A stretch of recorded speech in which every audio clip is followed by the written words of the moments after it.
Stage 15 is 175 kilometres, setting out from Comillas and staying close to the coast for the first 70 kilometres or so before turning inland and tackling the Alto del Torno. The action, though, will come once the race enters the Picos de Europa National Park and climbs the Alto de Sotres. 1,200 metres high and 12.7 kilometres long. The steepest section is inside the final 3 kilometres, so it might well be another late show.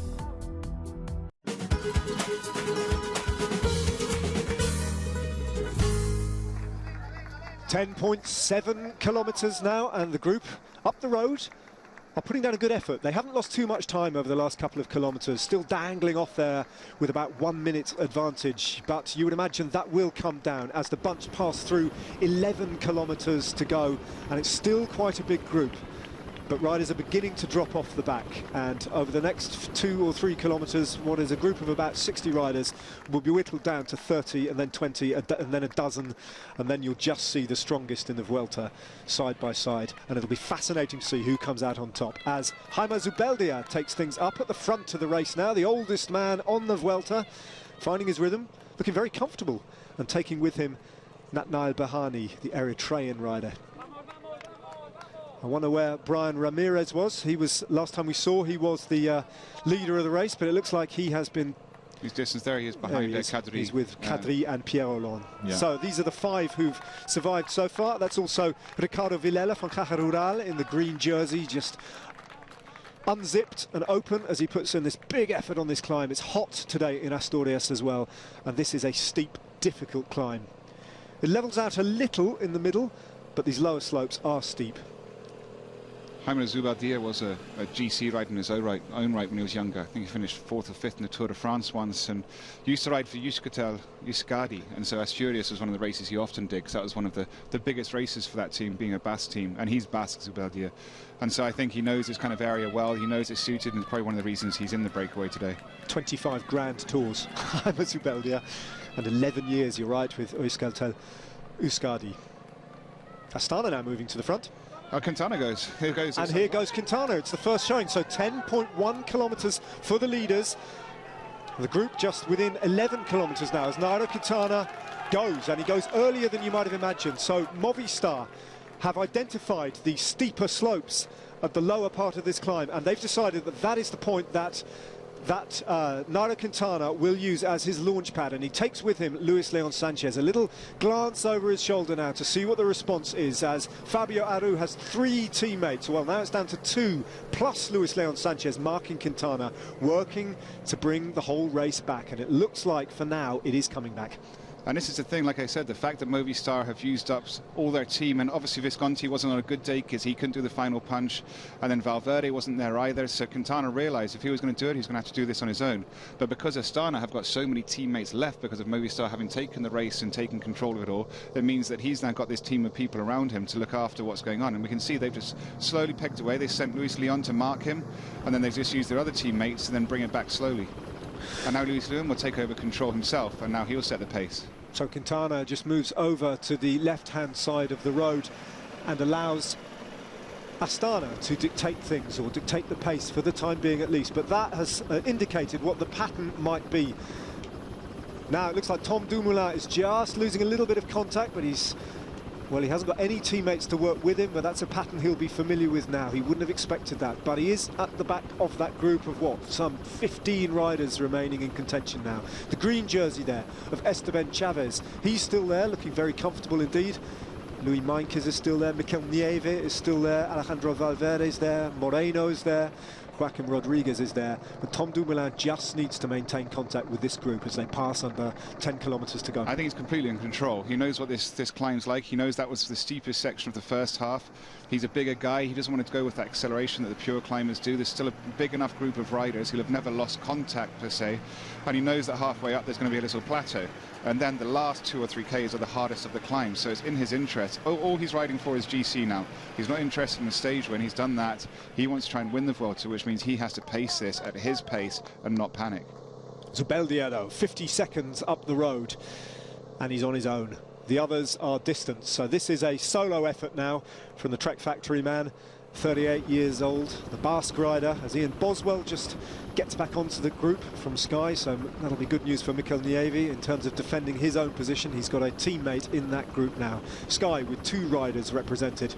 Tom Dumoulin in the white jersey at the back of that bunch, all on his own in terms of teammates. Rafa Majka is still there with 2 teammates from Tinkoff Saxo. So too, obviously, is the red jersey of Fabio Aru and Valverde and Quintana. And Movistar have very much shown exactly what they have in mind, pretty much from the get-go on this climb. They didn't hang around. Quintana opened up the first attack.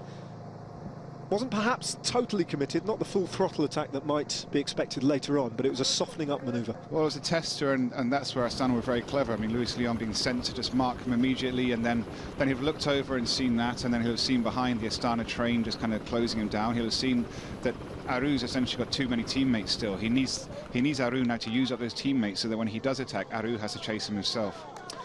9 kilometres to go for Zubeldia. Just wincing now, blowing his cheeks out, measuring his effort. So experienced, he'll know exactly, he might well know this climb extremely well. He'll know exactly how to prevent himself going too deep into the red and give himself the best possible chance of staying away. And the gap is pretty constant, it has to be said. He still has 1 minute. And it'll be interesting to see, because I mean, the team cars, because they have TVs in the vehicles, they'll be able to see that Tom Dumoulin's sitting around the back and he's just moving up slowly, but he doesn't want to, although he is pacing it, he doesn't want to show any weakness that would force Astana suddenly to kind of inject enough pace to then spike him out and leave him isolated too far back, having to close gaps. So it's a bit of a tightrope he's on at the moment. He doesn't want to show himself too much, doesn't want to go too deep in the early slopes, but at the same time he has to be near the front for when it does explode. Just a little glimpse of Pierre Rolland disappearing round the corner and about to disappear into this group as well, as his day is over.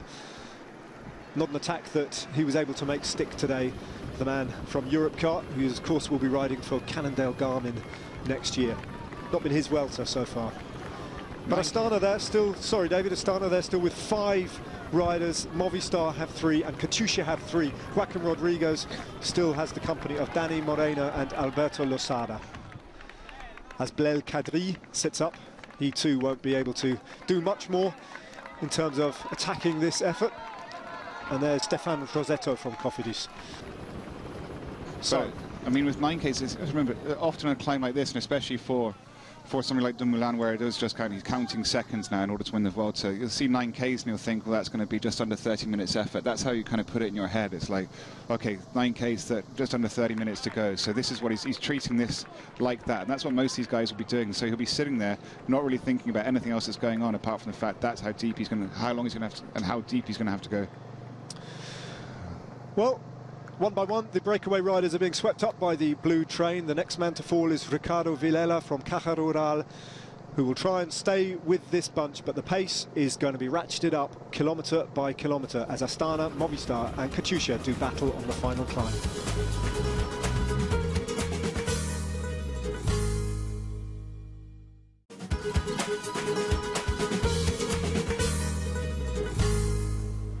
Ivan Zubeldia still on his own out front and still with over a minute advantage over the chase, over the red jersey group, over all the big favourites.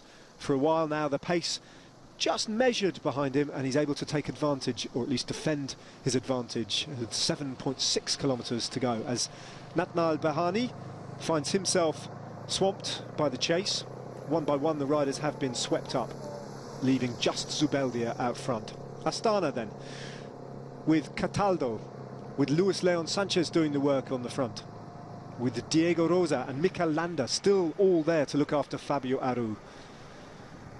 I mean, this is the perfect situation with Zubeldia, because we can see before Luis Leon Sanchez is sitting on the front, but we know he's not a pure climber, although he is an excellent climber. He wouldn't be there if not. But they're now, Astana want to keep as many riders as they can, because they know in a couple of kilometres they're going to hit a little plateau and it's going to get a little bit easier, and then it'll be slightly gradual, because it's been very tough up to now, kind of averaging 9–10%. It'll soften off a bit, and then what we've seen from Aru in the past, his tactic is to go in the last 2-3 kilometers and just do this explosive effort. And the last 3Ks of this climb are the hardest 3Ks of the whole thing, of the 12.7. So I think it's a case of they're going to want to keep Luis Leon there to at least the plateau, get him to go through the plateau, and then the other two will start to go hard. But so this is Zubeldia's moment to kind of try and maintain a gap, because they're having to control it behind. There's the Asturian flag, the blue with the yellow cross. Jaime Zubeldia continuing out front. You can see at 33 minutes he's absolutely no threat in the overall classification, so this is purely about whether or not he can solo to a stage win. His best result in the Vuelta came in 2002, that long ago, 13 years ago, on stage 11, when he finished second to Pablo Lastras, and David Miller was fourth that day.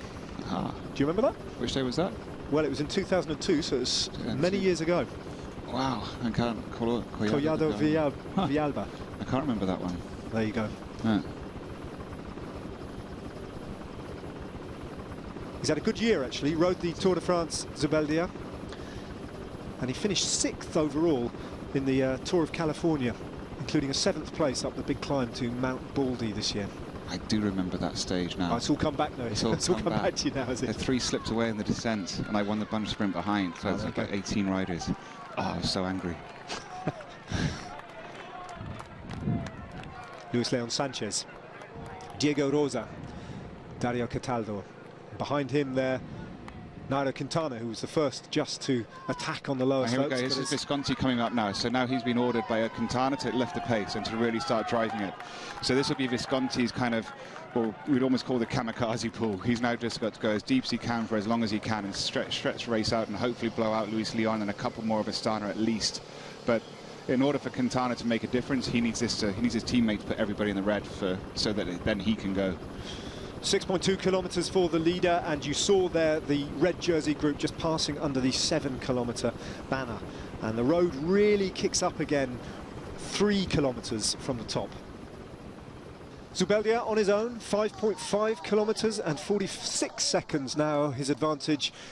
Very measured effort, this, very concentrated, very disciplined climbing, and he's given himself a live chance. It's come down a little bit though, because the Movistar rider just got on the front with 7 kilometres to go and injected a bit of pace. Prior to that, Astana, after Nairo Quintana's little softening up attack, had just kept things under control, but they'd allowed Zubeldia to maintain his lead. That though is beginning to come down. Tom Dumoulin right at the back of this long line of some 15-20 riders containing all the big GC names. And this is going to be a big task for him today to limit his losses. This is it, and as soon as it starts to hit the steeper slopes, a lot of these guys in front of him are just going to pull off because they'll just be at their limit and will know they can't carry on, so they'll just literally kind of sit up, which will open up the gaps, and hence why it's difficult to tell at the moment whether he really is focused on just doing his time trial when it gets to those later slopes, because if he goes, maybe he's just all he's thinking about those final 3Ks where we've got an average of over 10%. So if he goes too deep now, if he hits those slopes slightly in the red, then he's going to hemorrhage time. But even if he loses a bit of time now but stays below his red line, when he hits that, he can pace it all the way up those last 3Ks. So perhaps the prudent thing for Tom Dumoulin now is, rather than try and live with the very best and put yourself into a position of danger, you just got to ride your own race. And I think that's exactly what he's doing here. He's not even thinking about what this guy's doing in front, and we just saw him get outside, moving up a little bit, so that's a kind of good sign. But I do think his head is, I think he's probably actually legitimately very scared of those last 3Ks, and so he's just, that's all he's thinking. That's his only game plan, is to get there and watch everyone else explode and then just pick them off one by one. Pace still continues to be set here by Movistar. Rafael Majka of Tinkoff is peeling out there to a look behind. I mean, he's looking very much in control at the moment as well. It seems he's getting better every day as the race goes on.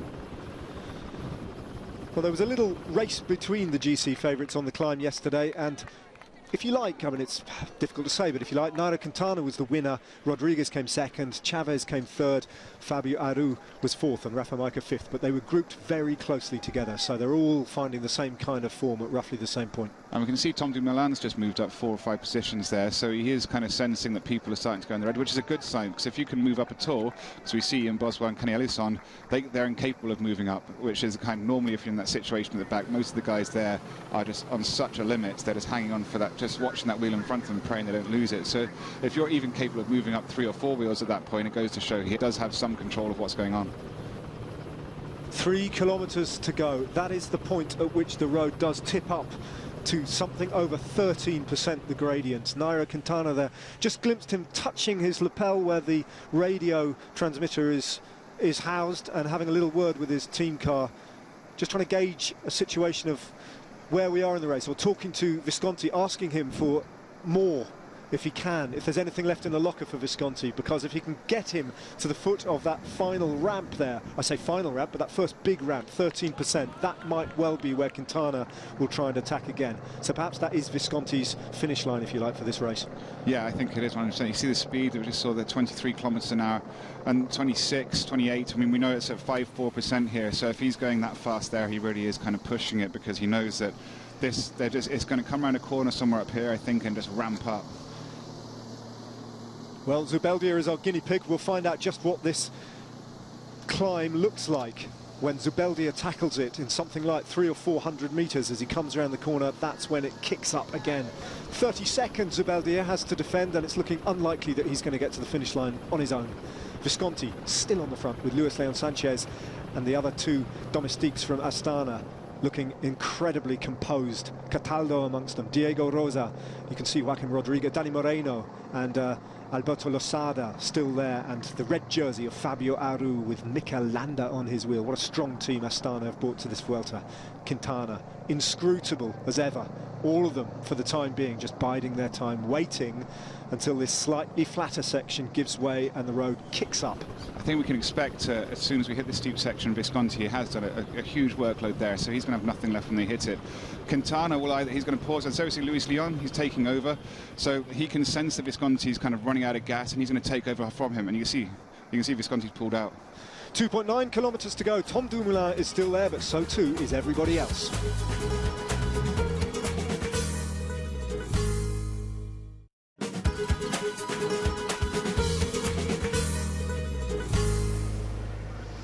Diego Rosa on the front for Astana. They've lost Luis Leon Sanchez. Visconti has done his turn for Nairo Quintana, so the group is whittling down. You can see the white jersey of Tom Dumoulin. He's moved up through that line, but just a little bit of a gap appeared to have opened up between him and the group of, if you like, elite climbers. Maika is still there. Joaquim Rodriguez is still there, Dani Moreno is still there, Landa is just guarding the back wheel of the red jersey, the green jersey of Esteban Chavez is there, and Dumoulin has maintained contact with that group, so far so good for him. And that shows just how strong Dumoulin is, because he was just been picking by riders that were getting dropped off, so he is in control, like we had presumed, but you never know until this moment. So I think he's just drifting slightly there, but I think there he is. He's just drifting slightly off the wheel. So I think now he's lost the wheel, he's off that group. Now he has to slip into his time trial mode and not panic, because he knows the domestics on the front of this group are doing a sprint. They're going deep in the red, and he doesn't want to put himself in the red, because that's what the aim of those Astana riders is to do. The tiny form of Kenny Elissonde hiding behind the significantly bigger form in the white jersey of Tom Dumoulin, who now is engaged in a personal battle with himself, with his body. How much can he suffer?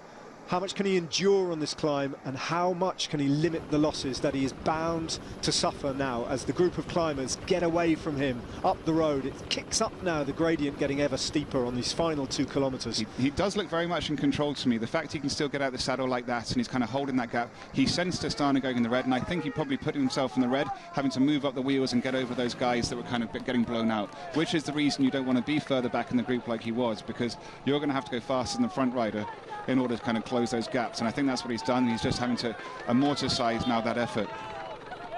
The road is kicking up brutally now, over 10%, and it's game over for Jaime Zubeldia, as Nicolas Roche is just making a little move on the right-hand side. I beg your pardon, it's not Roche, it's Mikel Nieve who's decided to go on the attack. So Nieve moves on the right-hand side of the road. A little attack from him. The first, if you like, of the big GC favourites after Quintana launched that attack on the lower slopes to decide now, within the final 2K, is where I need to go. And you can see how the whole group stalled there as those Astana domestiques kind of pulled off. And I think Dumoulin knew that would happen, because he knew that nobody could go in the red that long. And that's when Nieve's taken his moment, and Valverde's being very kind of, he's almost playing the Quintana domestique now. Well, Valverde is there, Rafa Maika is there, Nieve is there, that's Dani Moreno is there, and they've moved past Jaime Zubeldia. We're just looking for the red jersey of Fabio Aru. He's there. So Aru is still there, Quintana's still there, Joaquin Rodriguez is there, the green jersey is still there, and they are all in a bunch. They have 1.9 kilometres remaining of this climb. Who's going to be the next to make the move? I think it'd be a Valverde. I mean, Valverde's looking strong all of a sudden. Now the thing is he going to set it up? No, because they're not chasing down anyone. They can play a tactical game. Well, Quintana's just moving up on the right of that tight hairpin as Dumoulin further down the road just does battle with himself. Mikel Landa's looking incredibly smooth there as well. Not, of course, a GC contender, but a wonderful card to play for Astana on a climb like this, and an enormous amount of support for Fabio Aru on this climb today. Louis Meintjes there. Domenico Pozzovivo still with that group. But Tom Dumoulin has found himself dropped. That's Jaime Zubeldia, who's just living with the pace set by Tom Dumoulin. And this is where we have races within races as well, because I'm sure Tinko Saxo are not only riding for the stage but for GC, because Maika is 44 seconds behind Dumoulin on GC, so they'll know that he's off the back, and they'll want a distance in order to give Maika a chance of getting on the podium. And with the time gaps in overall the general classification still as close as they are, the 10 seconds time bonus that you get for winning the stage, which one of these surely will go on to do now, will also be of significance. But there we go, Tom Dumoulin. I mean, you could see the gap, and it's not, well, it's not as big as it might well have been. He's riding this very much in control. He's never exploded. He's known could see what was happening, could feel it's happening, feel them going deep in the red, and he just couldn't afford that. He's riding a GC race, his own GC race, whereas these guys, they are all pure climbers. Tom Dumoulin is not a pure climber, so he has to ride it within himself as a time trialist. 1.1 kilometres of the race remaining, and they're leaving it late if any of them want to take significant chunks of time against each other. Perhaps, though, they've all decided that today is a day when you just race against Dumoulin, and tomorrow you try and fight amongst yourselves. And there's Hansen, so it is the opposite to yesterday. It's Poljanski who's back on the front helping Maika. So that goes to show those guys seem to be having day on, day off. So Maika has got two fantastic domestiques, but he'll never be sure which one's going to be with him in the final. But Poljanski, you can see, he's probably going to do what he did the other day, which is just going to pull over and probably come to a standstill very soon. Aru looks like he's got out of the saddle now. He glances over, perhaps trying for a glimpse of the white jersey of Tom Dumoulin, and it looked for a minute like Aru might fancy making a move, but he sits back down in the saddle, and Dumoulin does battle with himself. He's got motorbikes in front of him, the view is obstructed, but every now and again he still has contact, visual contact to the red jersey there. You can see them just going round the corner to the left, so Dumoulin has lost nothing like the amount of time that's going to be enough for Fabio Aru. Aru might well be thinking, and so might the rest, they need to attack here, they need to drop Dumoulin, because he's having another fantastic day in the mountains. He's an incredibly controlled ride as Moreno comes, as Joaquin Rodriguez is going himself, so now we have the real race on. Joaquin Rodriguez bringing Nairo Quintana out of that pack as well. Mikel Landa tracking the move, looking ever so strong. Quintana then, Rodriguez, Landa, those three, have they moved a little bit clear of the rest? Where's the red jersey? Well, he's there. He's on Landa's wheel, but a tiny gap just looked like it was opening. Aru, though, able to respond and close it. Chavez finds himself dropped, though, and so too does Mikel Nieve. And Dumoulin, well, looking a little bit more laboured, but with under a kilometre to go, you can understand that. It looks like Joaquin Rodriguez has got everybody, even Aru's pulling his full grimace that we only normally see when he's off the front on his own. So he's slowly opening a gap, even on Quintana there. And this is where Rodriguez is still 1K to go. Quintana's come to a standstill there as they go under the 1 kilometre kite. Quintana's popped again. That's a pattern we saw in Andorra, and we suspected he might be through the worst of his form, but it appears to have come back to haunt Nairo Quintana. He's cracked on this climb. That leaves Joaquin Rodriguez and Fabio Aru to do battle up front, with Rafa Maika tracking their move. You've got Rafa Maika's incredibly strong, sitting down. Everyone else out the saddle, he's just sitting down in that high cadence still. So he's going to let those two guys. He knows Joaquin Rodriguez, this is his sort of trademark effort to go out, and he'll go, and they know he can do this. He can hold this for 2 or 3 minutes. So Aru's just got to, Maika's going to use Aru now to just hopefully let Aru get him up to him, and then Rodriguez challenge him for the finish. Such a contrast of styles there between the two chasers. Aru bobbing from side to side, and Rafa Maika locked still onto his bike. This little trio of riders, though, are separated again from them. That was Mikel Nieve, Alejandro Valverde and Esteban Chavez. They've been dropped by this group. Rodriguez looking incredibly comfortable, but Aru, well, is that gap going out, or is Aru coming back? At the moment, it's pretty static. Well, now Aru is also not just racing for the stage, this is his opportunity to really try and put some time, as much time as he can into Dumoulin. And Micah knows that. He knows that Aru is just going to keep going, keep going. He's not going to play a tactical game here because he wants to keep putting more and more time into his GC rivals. Well, Rodriguez, with 500 metres to go, has got a gap over Aru, but it's not going out. However, the gap to Tom Dumoulin's white jersey might well be going out, if that's to be believed. 1 minute 20 seconds further down, Dumoulin is continuing to labour up this brutally steep climb as Moreno comes up in the company of Landa and Quintana, who's suffering today, but he's still getting the better of Chavez, Nieve and his teammate Alejandro Valverde, who is starting to go backwards. Domenico Pozzovivo, one of those riders, also dropped. Rodriguez now he's got a gap over Aru. This is beginning to open out now. He gets out of his saddle, so too does Aru, trying to respond, trying to get across to the Katusha rider. But he can hear the cheers in his ears, and pretty soon he will begin to get a sniff of the finish line. 300 metres to go, uphill all the way. Rodriguez out of his saddle and powering up this climb. And with each pedal turn, he's taking another few inches out of Fabio Aru. Round the right-hander then, being cheered on by a big crowd at the top of this mountain. Where is Aru? It looks like he's dropped quite a lot further down the mountain, and the time is beginning to stretch out between Rodriguez and Aru. 26 seconds separated them in the overall classification at the start of the day, and by the end of today, assuming that Rodriguez wins, which you can assume now, and he'll take a 10-second time bonus, that could be significantly closer. Aru's struggling here. Micah, will he be able to do anything to get past Aru on the climb? Moreno is coming back to those two. So too is Landa, and Quintana has come back from the dead. So there is the race leader at the moment, Joaquin Rodriguez. No one's going to prevent him from winning the stage. It'll be a question, I think, of just how many seconds he takes out of the red jersey today. Micah moves past Aru. So Micah, having sat on Aru all the while, is moving into second place on the road. Great ride from Joaquin Rodriguez, this. A fantastic win on the Vuelta.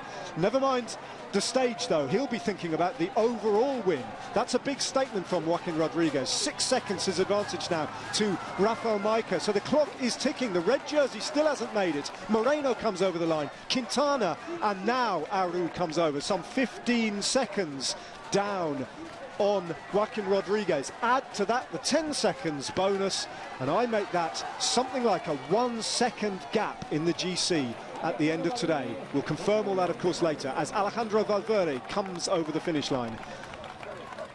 So it did all break up on the climb. Now, what can Tom Dumoulin do?